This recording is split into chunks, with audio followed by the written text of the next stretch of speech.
Hello everyone, कैसे हैं आप सब। एग्जाम ट्रिक्स में आपका स्वागत है। मेरा नाम महेश सोनी है। आज मैं आपको पढ़ाने वाला हूँ चीफ जस्टिस ऑफ इंडिया। अभी इनकी नई अपॉइंटमेंट हुआ है।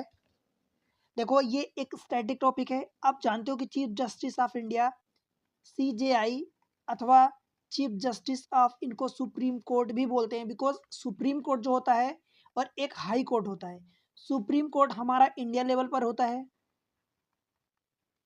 या आप सेंट्रल लेवल पर कह सकते हो कि इंडिया लेवल पर होता है। जो हाई कोर्ट होता है वो स्टेट लेवल पर होता है, स्टेट लेवल पर। अब ये जो सुप्रीम कोर्ट चीफ जस्टिस होते हैं, सुप्रीम कोर्ट के चीफ जस्टिस होते हैं, उन्हीं को चीफ जस्टिस ऑफ इंडिया भी बोलते हैं, और इसीलिए इन्हें चीफ जस्टिस ऑफ इंडिया बोलते हैं।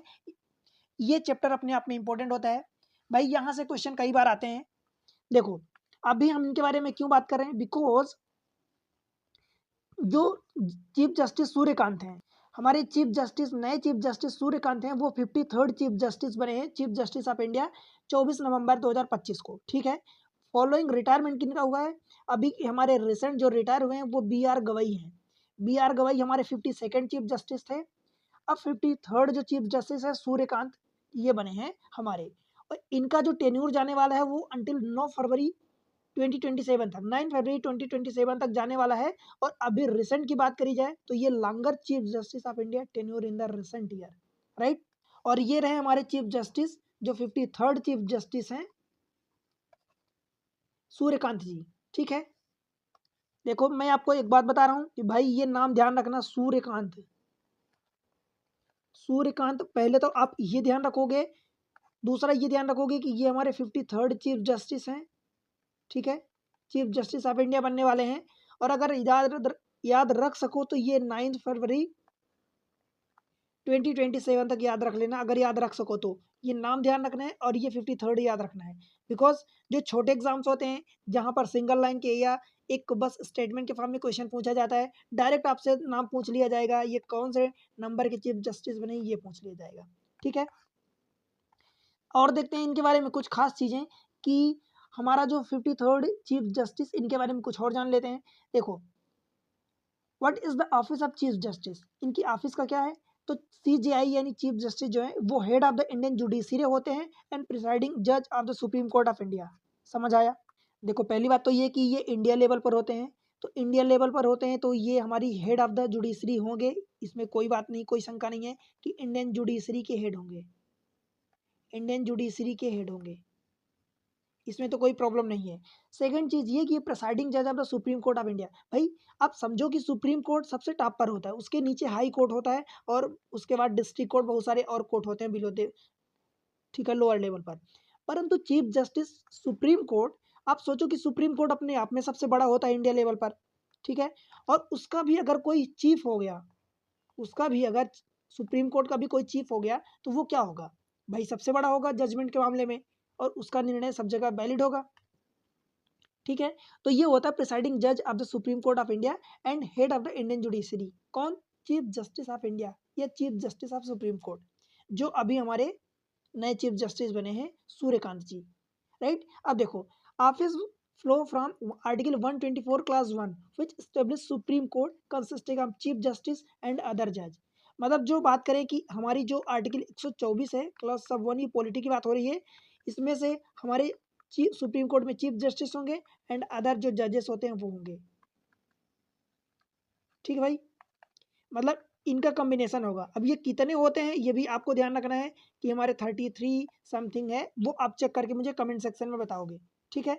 आगे देखते हैं। अब ये रही बात तो आर्टिकल की, कुछ और आर्टिकल हैं जो कॉन्स्टिट्यूशनल, ये एसोसिएटेड हैं सुप्रीम कोर्ट से। तो आर्टिकल 124 में जैसा कि मैं बताया कि चीफ जस्टिस एंड अदर जज होते हैं, यही सुप्रीम कोर्ट में स्टेब्लिश है।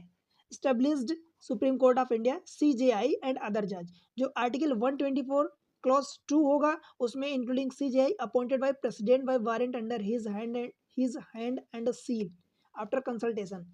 ये बात ध्यान रखना कि भाई यहाँ पर प्रेसिडेंट जो हैं वो सीजेआई को डायरेक्ट जाके अपॉइंट नहीं करते हैं, by warrant under his hand and seal के द्वारा, मतलब वो रिकमेंड करते हैं आगे जाके। समझ आया। Warrant under his hand and seal after consultation, ये ध्यान रखना, आर्टिकल 124 क्लॉज 2 में आता है। उसके बाद 3 आर्टिकल और आते हैं 126, 127, 128। 126 में सीजेआई जो है उनकी एक्टिंग जो सीजेआई होते हैं, जो एक्ट करते हैं, एक्टिंग सीजेआई का अपॉइंटमेंट होता है। फिर 127 में एड हॉक जो जजेस होते हैं उनका अपॉइंटमेंट होता है। 128 में रिटायर्ड सुप्रीम कोर्ट जज, अगर वो कैन सिट एंड एक्ट जज ऑफ द सुप्रीम कोर्ट, अगर जरूरत पड़ती है तो। ठीक है, मतलब पहले हमारे 126 में एक्टिंग सीजेआई आएंगे, एडहॉक जजेस आएंगे दोबारा 127 में, 128 में रिटायर्ड सुप्रीम कोर्ट के जज आएंगे, कैन सिट, वो बैठ सकते हैं जब जरूरत होगी तो। ठीक है, अब वो जरूरत होगी तो कौन डिसाइड करेंगे भाई, सुप्रीम कोर्ट ही के चीफ जस्टिस ही डिसाइड करेंगे। क्लियर हुआ। अब देखो इनका प्रोसीजर क्या होता है अपॉइंटमेंट का, कि भाई सीजेआई यानी चीफ जस्टिस ऑफ इंडिया का अगर अपॉइंटमेंट हो रहा है तो कुछ प्रोसीजर रही होंगी, कुछ होती होंगी। प्रोसीजर बड़ी सिंपल है, बट देखो एक तो सीनियरिटी प्रिंसिपल की बेसिस पर, कि मतलब जो सीनियर है, अब सीनियर है तो वो एज के मामले में नहीं, अपने टेन्योर के मामले में सीनियर हो। भाई कन्वेंशन, एक कन्वेंशन हुआ था, वहां पर ये निर्णय लिया गया था कि भाई सीनियरिटी के बेसिस पर उनको अपॉइंटमेंट दिया जाएगा, बट ये एब्सोल्यूट नहीं है। ध्यान रखना ये एब्सोल्यूट नहीं है, इसमें भी कुछ है संशोधन। बाय कन्वेंशन सीनियर मोस्ट जज of the supreme court by tenure of supreme court. ध्यान रहे जब आपका प्रीलिम्स में क्वेश्चन या स्टेटमेंट के फॉर्म में आएगा तो वहां पर बोल दिया जाएगा कि एज के मामले में सीनियरिटी, भाई एज के मामले में नहीं, उनके टेन्योर, यानी मान लो एक की 55 साल है और एक की 56 साल है, अगर 55 साल वाले की लेट से की करियर सर्विस सपोज 25 साल है और इनकी सपोज 23 साल है, तो 56 एज होते हुए भी इनके नहीं मिलेगी, बिकॉज इनका टेन्योर जो है अभी सर्विस पीरियड इनका 23 कम है और ये 55 वाले का ये ज़्यादा है, तो ये इनको प्रायोरिटी मिलेगी। समझ आया। तो इसलिए भाई tenure of the supreme court is consider appointment as a CJI it found fit. Condition ये भी है, इसीलिए मैं बोल रहा था कि सीनियरिटी तो होनी चाहिए उनके टेन्योर के मामले में, बट वो एब्सोल्यूट नहीं है, क्योंकि यहाँ पर वो फिट भी होने चाहिए। और दूसरी चीज और आगे देखेंगे तो वो जो जा रहे हैं, जाने वाले सुप्रीम कोर्ट के चीफ जस्टिस, वो रिकमेंड भी करें। देखो initiation by outgoing CJI about 1 month before the retirement, जैसे कि अभी मान लो कि 24 नवंबर को इनका अपॉइंटमेंट हुआ, आज 25 है और 24 तारीख को इनका अपॉइंटमेंट हुआ, तो भाई 24 तारीख को अपॉइंटमेंट हुआ तो जो लगभग एक महीने पहले, यानी लगभग 24 अक्टूबर के आसपास से, मतलब जो जा रहे हैं सीजेआई बोमई साहब, वो इनको रिकमेंड करेंगे, इनिशिएट करेंगे about 1 month before the retirement outgoing CGI recommend the name of the next CGI to union minister of the law and justice. ठीक है, union minister of law and justice को recommend करेंगे कि भाई इसके बाद ये हमारे अगले सीजीआई होंगे। अब वो जो लॉ मिनिस्टर हैं यानी एग्जीक्यूटिव प्रोसेसिंग, अब क्या होगी कि जो लॉ मिनिस्टर होंगे वो अपना प्लेस ऑर्डर प्लेस करेंगे किसके, पीएम के पास, फिर पीएम क्या करेंगे, एडवाइस करेंगे प्रेसिडेंट को। बात समझ आई कि जो जाने वाले सीजेआई हैं वो किसको करेंगे, ministry of law and justice को, एंड ये लॉ ऑफ जस्टिस ये जो है पीएम के पास अपनी एडवाइस देंगे, फिर पीएम क्या करेंगे, अपनी एडवाइस प्रेसिडेंट को देंगे और प्रेसिडेंट उसके बाद जाके आगे इनको अपॉइंट करेंगे by warrant under his hand and seal. ठीक है, पीएम एडवाइस द प्रेसिडेंट। उसके बाद presidential appointment and oath, president issue the warrant appointment under article 142 clause 2 124 clause 2, इसमें क्या होगा वो अपॉइंट करेंगे। आप कहोगे कि 124 क्लास 1 में क्या था, तो भाई इसमें सीजेआई प्लस अदर जजेस थे, अदर जज थे, right. CJI take oath of the office before the president of India. देखो भाई यहाँ पर ये होता है कि अगर वो ओथ नहीं लेंगे और ऑफिस संभाल लेंगे तो वो उनका नल एंड वॉइड माना जाएगा, इसलिए अपनी ऑफिस में प्रेसिडेंट बनने से पहले या ऑफिस का कामकाज संभालने से पहले उनको अपॉइंटमेंट यानी ओथ लेना पड़ेगा, राइट। अब मेमोरेंडम ऑफ प्रोसीजर एमओपी जो था, MOP 1999 codify this practice, appointment to be office of the CGI should be senior most जज of the supreme Court consider fit to be hold the office. अगर वो fit हैं तो senior most जज यही होंगे, यही हमारा मेमोरेंडम ऑफ प्रोसीजर बना था 1999 में, राइट है। आगे देखते हैं कि इनके कुछ की फीचर हैं। देखो की फीचर जो है सीजीआई के अपॉइंटमेंट के बारे में, कि seniority based and convention driven, मतलब सीनियरिटी भी होनी चाहिए और कन्वेंशन भी होना चाहिए। Reduce the arbitrariness and strengthen judicial independence bye limiting political discretion, मतलब पॉलिटिकल डिस्क्रेशन को कम करना है। एक कन्वेंशन हुआ था और सीनियरिटी एक फंडा देखा जाएगा, उसके अलावा कन्वेंशन भी होना चाहिए। ठीक है, हमने पीछे डिस्कस किया जैसा कि सीनियरिटी देखी जाएगी उनके टेन्योर के बेसिस पर उसके अलावा आउटगोइंग यानी जो जाने वाले जज हैं CJI हैं वो भी रिकमेंड करेंगे लॉ एंड जस्टिस को, ministry of law and justice, right. फिर consultative but executive formalised, through the president executive formally appoint the recommendation flow from judiciary specially the outgoing CJI।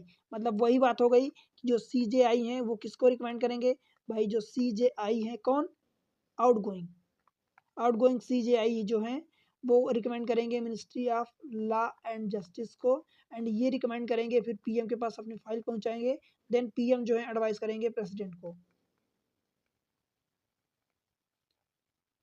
और उसके बाद प्रेसिडेंट जो है वो आर्टिकल 142 124 क्लास 2 124 क्लास 2 में उनका अपॉइंटमेंट तय करेंगे भाई warrant under his hand and seal के द्वारा, ठीक है।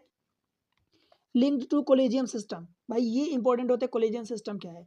S CJI head of the collegium, CJI कौन होता है, हेड होता है, जैसे हेड ऑफ द जुडिशरी होता है, बिकॉज वो सबसे टॉपर होता है, और टॉपर भी वो जो होता है वो चीफ होता है, उनका टॉपर जितने भी हैं, तो CJI head of the collegium होता है। His appointment affect the entire higher judiciary appointment ecosystem, मतलब CJI जो होता है वो पूरा उसका कोलेजियम का हेड होता है, इसलिए उसका अपॉइंटमेंट जो होता है उससे नीचे सारी चीज़ों को अफेक्ट करता है, पूरे इंटायर जुडिशरी सिस्टम को, राइट। इसलिए इसको बहुत ध्यान में रख के बनाया जाता है। आगे बात ये है कि इसका सिग्निफिकेंस क्या है भाई, सिग्निफिकेंस भी है CJI के रोल का, तो CJI का रोल बिकॉज अपने आप में बहुत इंपॉर्टेंट पोजीशन होती है भाई, कंट्री में अगर जुडिशरी में सबसे टॉप पर्सन को देखा जाए तो CJI of the supreme Court ही होते हैं। अब देखो इनका सिग्निफिकेंस, इनके रोल का सिग्निफिकेंस क्या है। एक तो जुडिशियल हेड होते हैं, मास्टर ऑफ द रोस्टर होते हैं, अलोकेट बेंचेस, मतलब जितनी बेंचेस, कौन सी बेंच कहाँ बैठेगी, कितनी बेंचेस बैठेंगी, ये CJI ही डिसाइड करते हैं। हालांकि उसमें और भी चीज़ें होती हैं, एब्सोल्यूट नहीं होता, बिकॉज प्रेसिडेंट की भी परमिशन लगती है, बट वही डिसाइड करते हैं। तो allocate the benches, list cases and sir सेप विच इशू गेट प्रायोरिटाइज, कौन से इशू को प्रायोरिटी पर रखना है ये वही डिसाइड करते हैं, इसलिए उनका रोल जो है बहुत इंपॉर्टेंट हो जाता है। फिर हेड ऑफ द कॉलेजियम होता है कि crucial role in the appointment and transfer of the high court and supreme court जज, जो supreme court and high court के जजेस जो होते हैं उनका ट्रांसफर कहाँ करना है कहाँ नहीं करना है, क्रूशियल जो रोल्स होते हैं वो सभी हेड ऑफ द कॉलेजियम यानी यही डिसाइड करते हैं। Constitutional sentinel, led benches deciding on federal dispute, fundamental rights, बहुत सारी चीज़ें होती है जैसे कि आप पढ़ते हो कि fundamental right, fundamental duty, PSP, electoral issue, separation of the power, ये सारी चीज़ें इन्हीं के द्वारा डिसाइड करी जाती हैं। मैं थोड़ा सा आपको रिवाइज करवा देता हूँ कि देखो अभी हमारे सूर्यकांत जो हैं, नाम याद रखना, ये हमारे 53rd CJI बने हैं।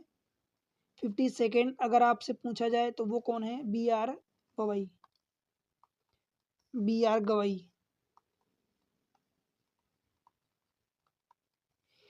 ये जो हैं अभी 9 फरवरी 9 फेब 2027 तक रहेंगे। अभी रिसेंट की देखा जाए तो इनका अपॉइंटमेंट लंबा है, टेन्यूर लंबा होने वाला है, राइट। कुछ आर्टिकल की बात करें तो देखो आर्टिकल एक 124 क्लास 1 जिसमें से ये बताया जाता है कि भाई एक CJI होंगे एंड अदर जजेस होंगे। उसके अलावा 124 क्लास 2 जो होता है उसमें ये बताया जाता है कि भाई इनका अपॉइंटमेंट कैसे होगा, appointment by warrant under his hand and seal by president, ठीक है, by warrant under his hand seal. अब आर्टिकल 126 जो होता है वो क्या होता है भाई, तो इसमें अपॉइंटमेंट ही होता है, अपॉइंटमेंट अब कह दो किसका, एक्टिंग जजेस का। फिर 127 जो होता है ये अपॉइंटमेंट होता है एड हॉक जज ऑफ सुप्रीम कोर्ट। फिर 128 क्या होता है, इसमें ये होता है कि रिटायर्ड जज ऑफ सुप्रीम कोर्ट, रिटायर्ड जज of supreme court can act as a जज ऑफ सुप्रीम कोर्ट, ठीक है, तो ये कुछ आर्टिकल्स हैं, ये आपको याद रखना है। चैप्टर बहुत इंपॉर्टेंट है ये टॉपिक। सुप्रीम कोर्ट, इसमें से प्रीलिम्स में तो क्वेश्चन आते ही हैं, मेंस में आते हैं। जुडिशरी का हेड होता है supreme court chief justice. Chief justice आप इंडिया कह सकते हो, अथवा इसका लीडर भी होता है। बहुत सारी चीज़ें अलग अलग नाम से जानी जाती हैं। तो ऐसे इन्फॉर्मेटिव वीडियो के लिए एग्जाम ट्रिक्स को आप सब्सक्राइब कर लो,